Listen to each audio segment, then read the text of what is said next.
Charla Corn Barrett, welcome to the School of Sales podcast. I'm so honored to be with you today.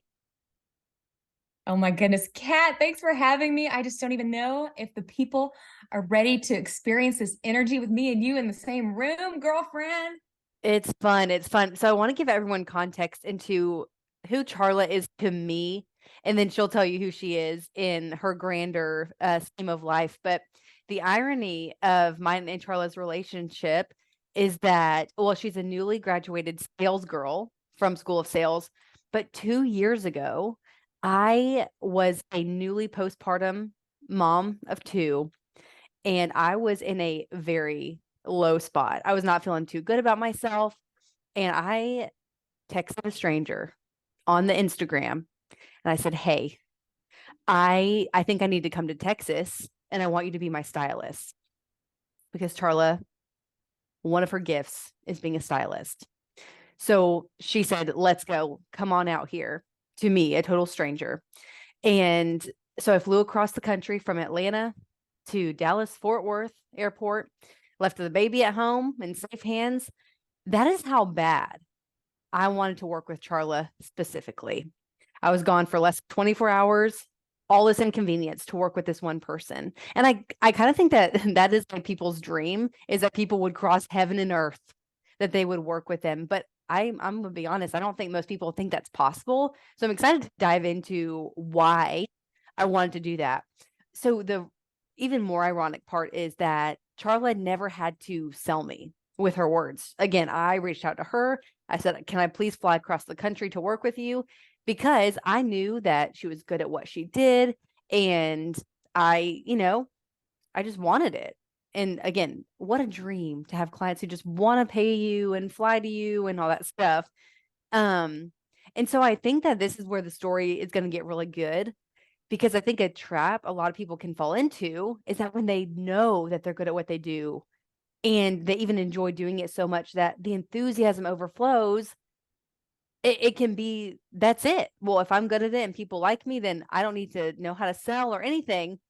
And it's just ironic that that's how I bought from you. But I would love to hear your take on that and just a little bit more about your background as a businesswoman, selling, everything. Tell us what's going on with you. Well, girl, I have been selling since I spotted that Barbie that I wanted in the department store. And I was selling my mom. I'm a third child out of four. And so if you know anything about a third child, we don't get any attention. And so I was selling myself up on the coffee table going, look at me, look at me. So I feel like I've been selling since the day that I was born. I mean, a history of selling, there really isn't one there because I grew up on stage as a singer and a songwriter and a musician.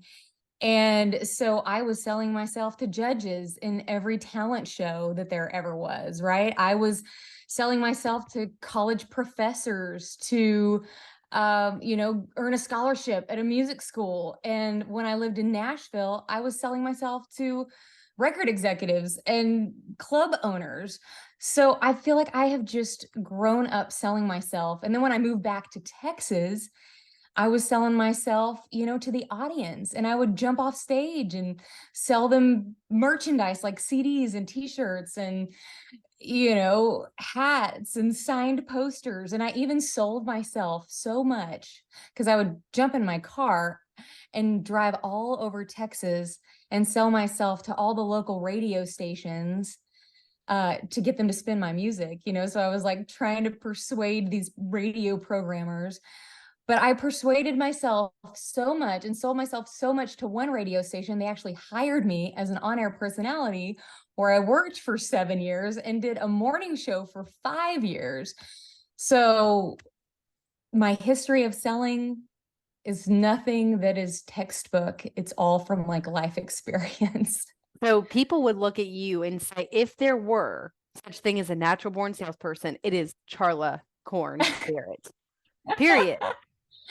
Well, yes, and I have somehow built multiple million-dollar businesses, on, just having that skill of like likability and charisma and, you know, persuading them, but I really didn't know like the true technique behind how to actually sell someone. Okay, that's a really interesting. So let's talk about that. What even, you after we worked together, I just loved you being my stylist. We ended up flying you out here to be Macy and Court and the team, doing their style, becoming our stylist all over here. And so we have a history now, and that was 2 years ago. Crazy enough. So, what made you feel after all this time of like knowing each other and even just knowing how to sell and being successful at it? What made you feel like learning sales skills was even something that you remotely needed after making money and feeling successful?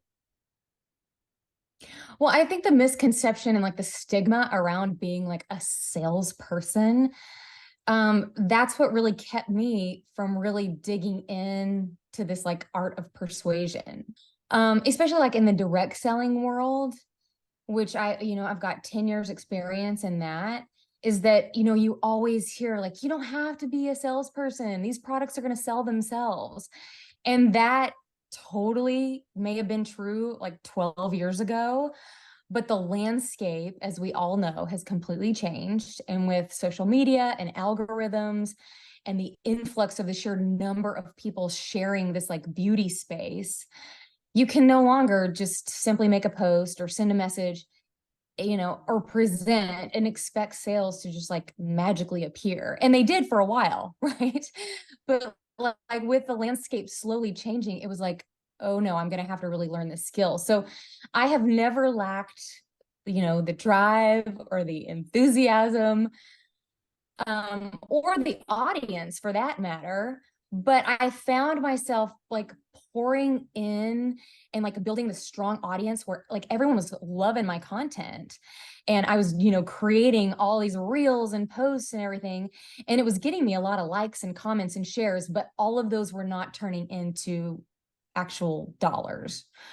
Right. And so that high achieving woman mentality and that I've always just been a natural salesperson vibe, it was losing that luster. And I knew that I needed to invest in my skill set, um, and really build that sales muscle that was really beginning to turn into a noodle that was just being thrown at the wall. Right.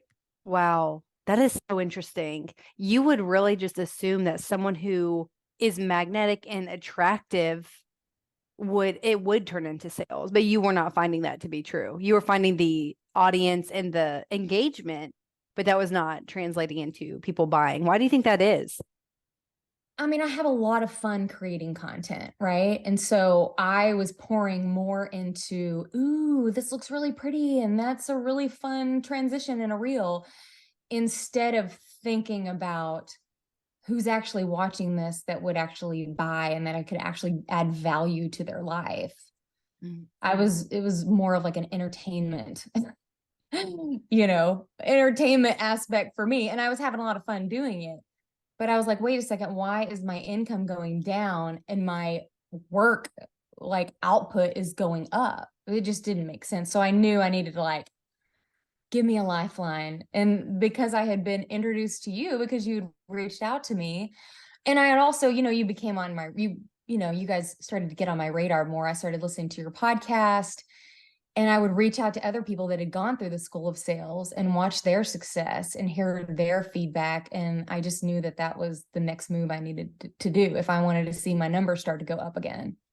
That's that is something that I think will really help someone feel seen, is that they're putting out so much more work output, I mean input for less output, which is like the opposite of leverage, right? Where we live in this world and you can do less and get more and all this stuff. And that can be true when you have the like a skill set that you can leverage to make your life easier. So I'm excited to hear what you have learned. Can you tell me like maybe a story about a time that you noticed the framework you did learn in conversations and how that changed the game for you?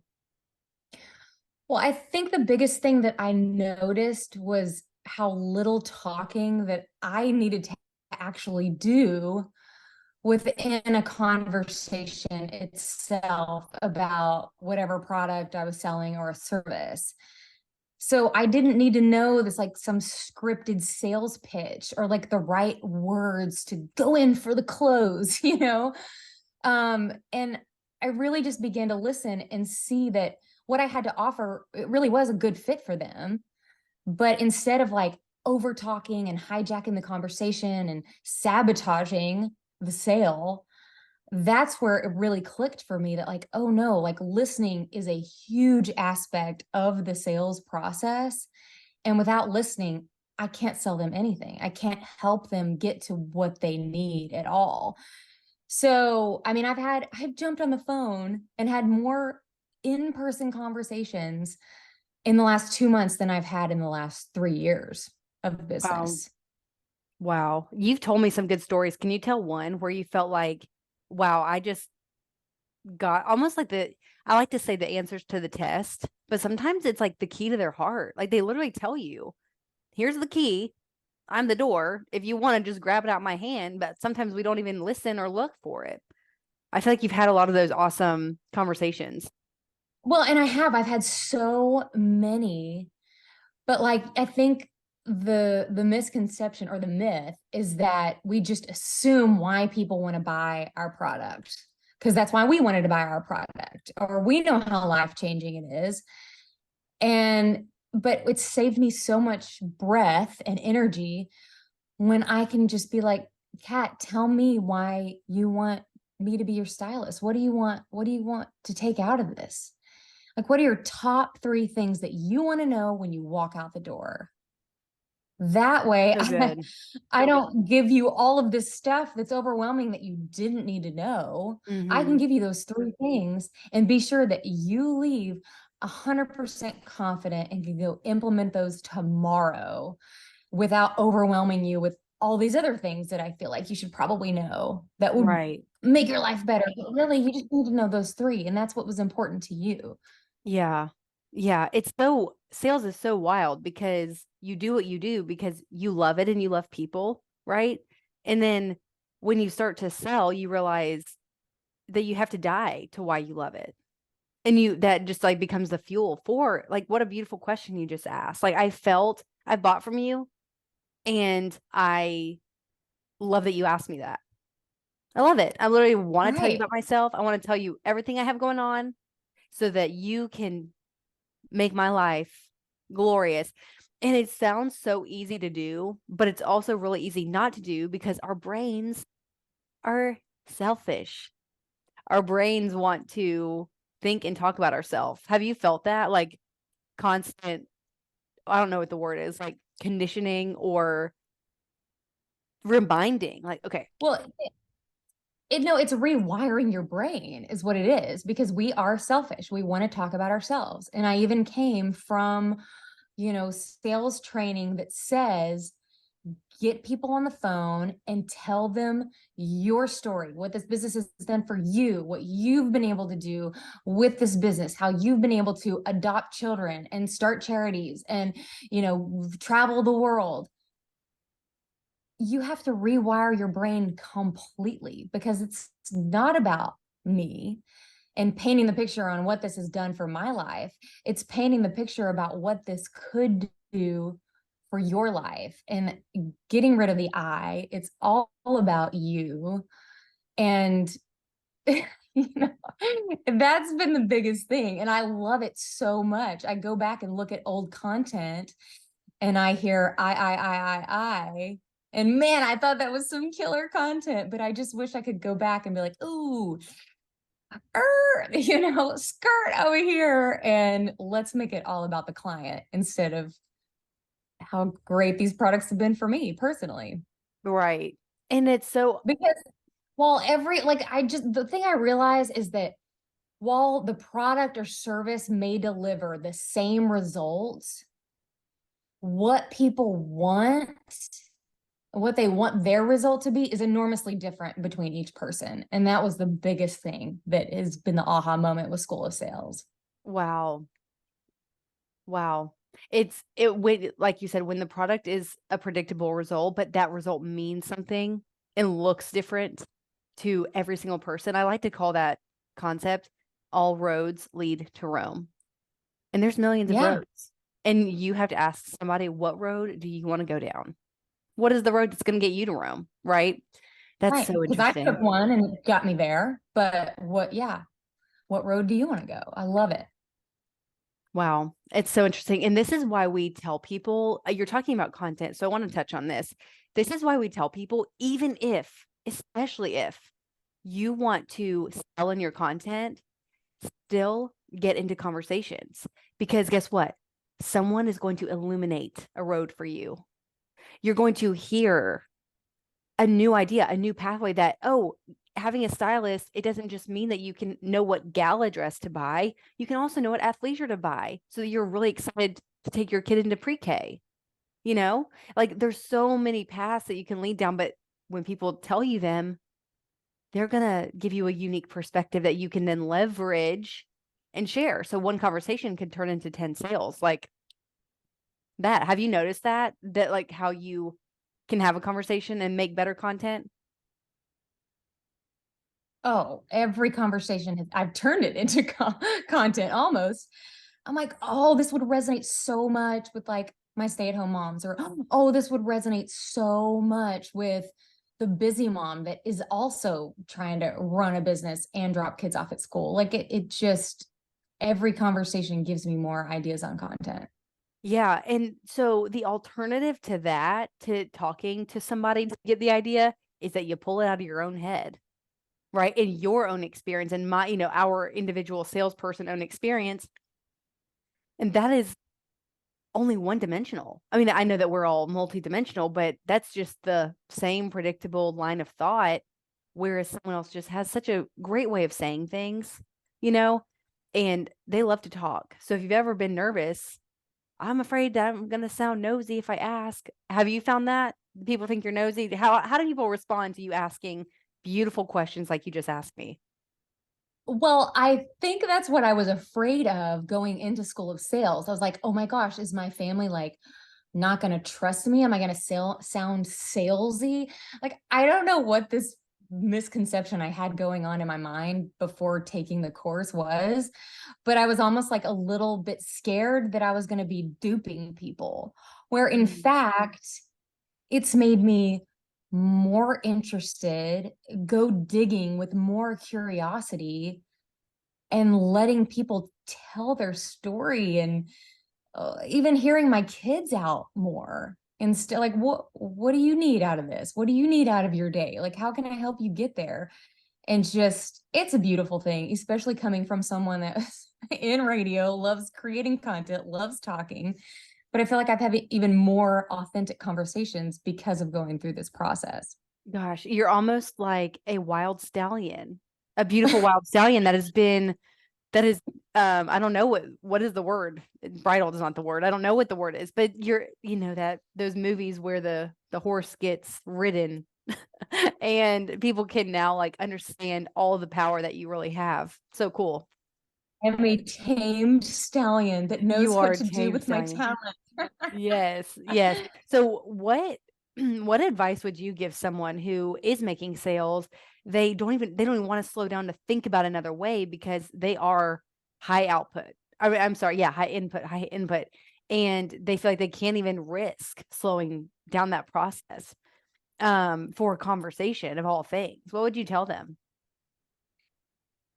So I feel like having conversations is exactly it, and being on the listening end. Because when I went through school of sales, again, like I said, I thought I was going to learn this magical script or some perfect formula on the right words to say. Or in fact, like being on the listening in on the conversation is really where the magic happens.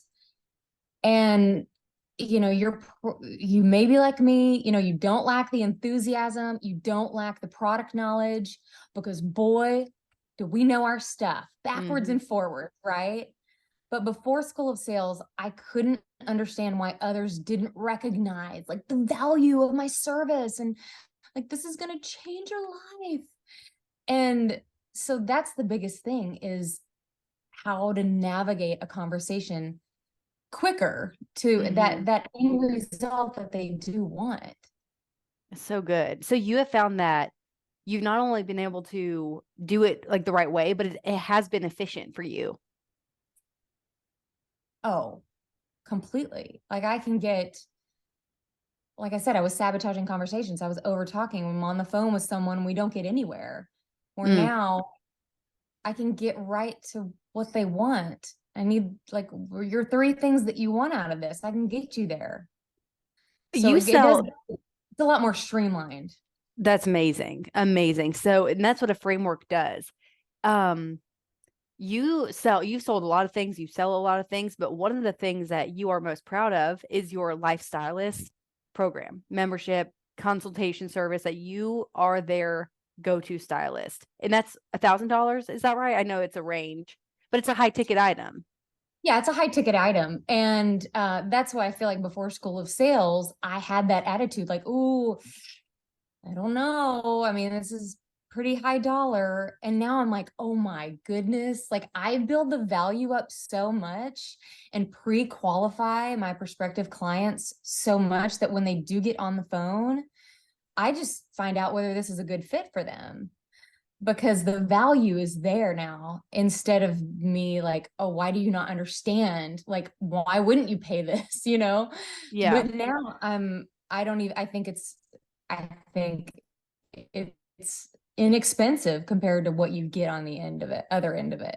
So you had thoughts in your own head that your service was kind of pricey. Yeah, I mean, even when I first went to like a stylist, right, to Mhm. get my style and everything done, I was like, at that time, I'm like, oh my gosh, this is so expensive. Like, should I ask my husband? Is this like okay to spend this amount? But the value that I've gotten out of it, and now I'm able to communicate that and build the value around the products that I offer, because it's not just style and color, it is from head to toe. I want to elevate your image from your hair to your skin to your colors to your style to the way that you speak to people and your charisma that's coming across on camera. And so the value is so strong in my own mind. I feel like everyone needs this. And I mean, it should Isn't cost that, more.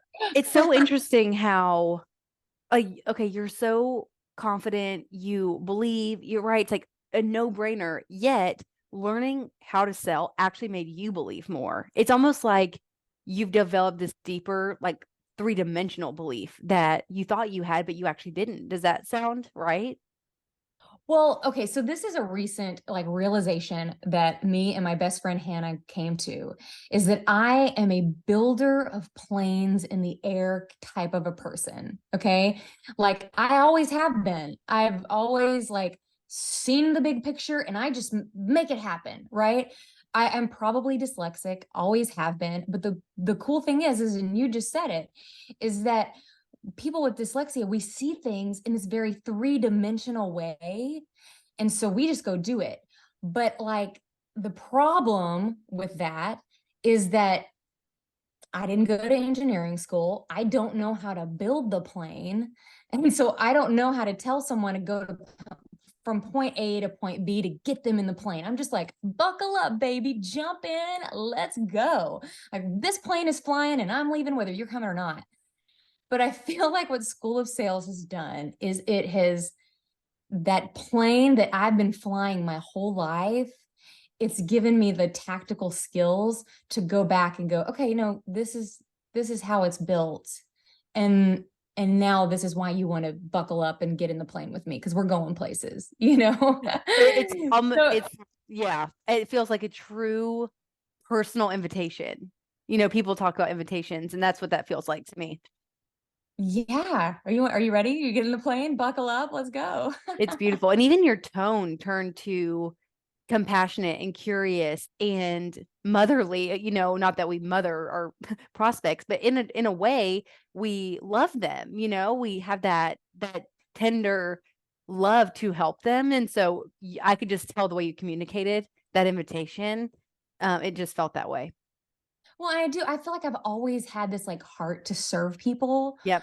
but I'm all very driven, right? And I'm like, dude, just get in the plane and buckle up.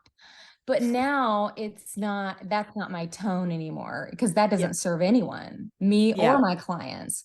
Or now it's like, oh man, when you get in this plane, it's gonna be good.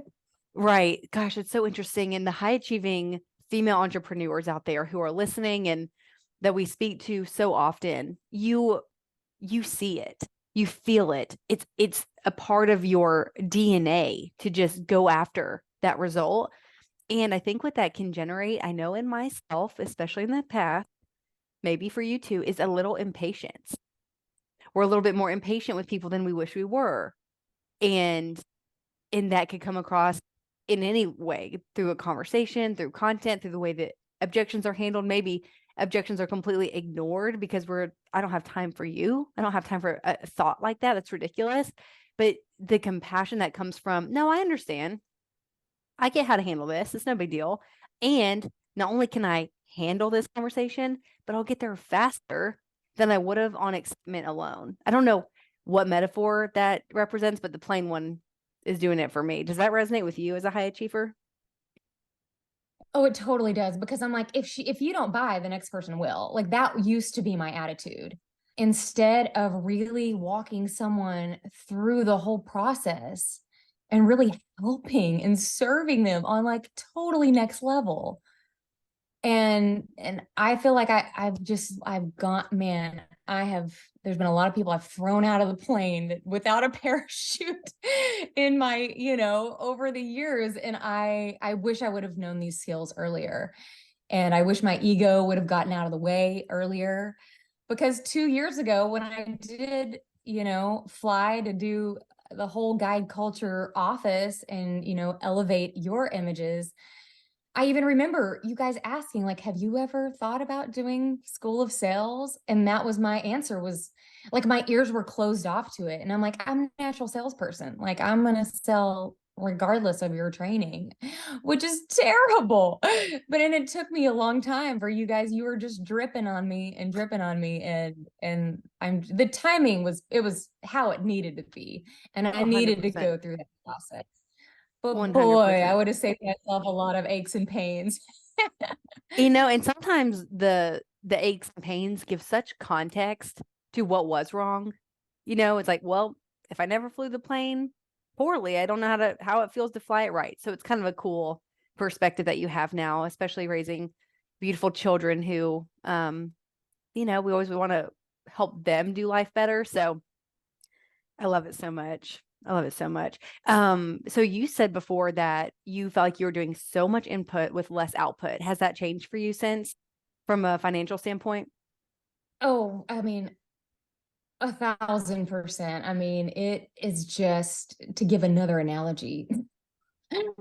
I just feel like School of Sales is like WD-40 on your squeaky bike, that like, sure, you grew up knowing how to like ride a bike, but guess what? Without like proper maintenance, that chain is going to get old and it's going to get rusty and it's going to start to slip, and the tires, they're going to get low and they're going to need to be replaced, and the brake pads are going to get worn down.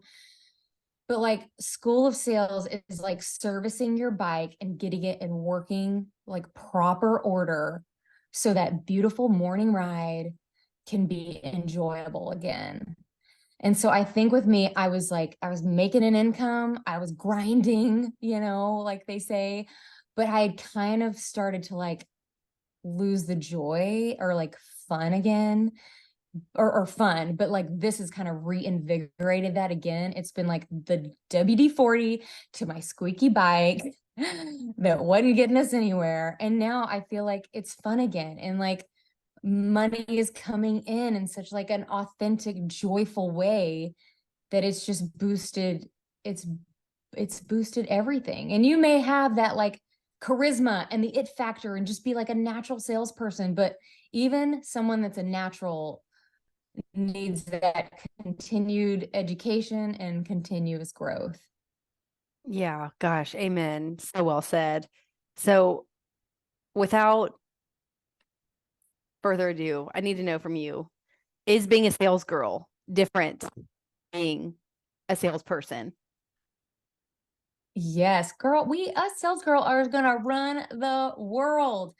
Like these are my people. The sales girl that you guys are like building and sculpting, those are the ones that I want to work with. Those are the ones that I want to cheerlead behind. Like I just want to be their cheerleader. I want them to be my cheerleader. Those are the girls that I want to buy from, because we can all think about those conversations that we've had, or like last time you like bought something that was like a high ticket item, when it felt very natural from a salesperson, and then where it was very clunky, right? And I feel like with sales girls, it's not like that clunky. It's they guide you. They persuade you for good. You guys say all the right language, but it is true. And I feel like the sales girl, I'm proud to be one. That's awesome. And we see sales girl how you see style, which is a head to toe, inside out. This is this is a whole person game. This is not just a words you say game. And you did a really good job demonstrating your heart for the whole process. Is so much more than any script I could have ever given you. And I'm glad I did it, because you bring the Charla, just like the Jamies bring the Jamie and the Macy's bring the Macy. And you get to be you while promoting the value that you have. And that is what makes you a sales girl. Well, I love it. And y'all, a sales girl, that's my people. I've never been one to not put on makeup or not put on my lipstick or just stay in my PJs all day. No, I've been one to get dressed, put on my face, and let's go tackle the world. And so it's so cool that there's this whole army of sales girls that are coming along too. It is. So coming up really, really soon, we haven't even talked about this very much, but it is the last time for all of history that School of Sales will be offered the way that it is, at the price that it is, like forever, this last quarter of the year. And there's not unlimited spots because we are a high touch program, as you know. So what would you tell someone who, you know, they feel pulled, like genuine, like not FOMO, but pulled the way that you did? What would you tell them as this opportunity approaches? Well, I remember when I was kind of right there, I wasn't on the fence. I had already sold myself. Us high achieving women, we sell ourselves. But I remember jumping on the phone with you and Macy was like, Charlotte, you're going to waste so much time on just like the curiosity and like just the unknown, where you could just come in and just start making money. Right? I remember that. Like, I was so curious. It was eating me up inside. I was spending so much energy on, should I do this or should I not? Like, don't I have the skills? But they need to be refined. And I would just say, do it. You're going to make your money back within the first month. Like, I had a check written to me yesterday Mm, that, if I didn't even make anything until that point, a check I got yesterday would have paid for the entire course. wow. And more money has come in since then. I mean, since I started that, but I'm just making that illustration that you have the power to make the kind of sale that is going to pay for this entire course in one sale. Like, you're going to learn the skills to be able to do that. And I'm proud that I know that.